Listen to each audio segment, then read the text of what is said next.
Hello guys, আসসালামু আলাইকুম। সবাই কেমন আছেন? সবাই অনেক ভালো আছেন। তো আজকে বাসায় আম্মু নেই, ভাবলাম একটু লুডুস পাক করে খাই। এই জন্য ছোট ভাইকে লুডুস নিয়ে এসেলাম। নিয়ে আসার পরে পাতিলটা চুলার উপর দিলাম, দিয়ে ঠাস করে এক গ্লাস পানি দিয়ে দিলাম। পানি দেওয়ার কিছুক্ষণ পরে পানি গরম হয়ে গেল। তো এবার লুডুসের প্যাকেটটা ছিঁড়ে লুডুসের প্যাকেটটা পানির ভিতরে দিয়ে দিলাম। দেওয়ার পরে একটু নাড়াচাড়া দিলাম। এবার নতুন স্টাইলে লুডুস ভাজা হবে।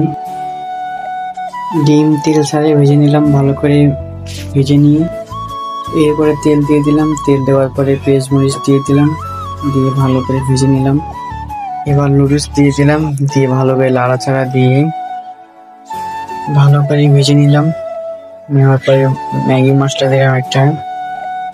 আর ডিম কিভাবে দিই শেষে দেখাবো। প্রথমে যে ডিম ভেজে নিয়েছিলাম ওই ডিম এখন উপর দিয়ে ছিটে দিব।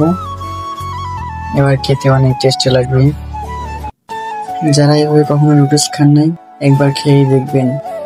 যারা এখনো চ্যানেলটি সাবস্ক্রাইব করেন নাই তারা সবাই সাবস্ক্রাইব করে দিবেন।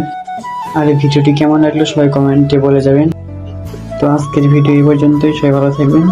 আল্লাহ হাফিজ।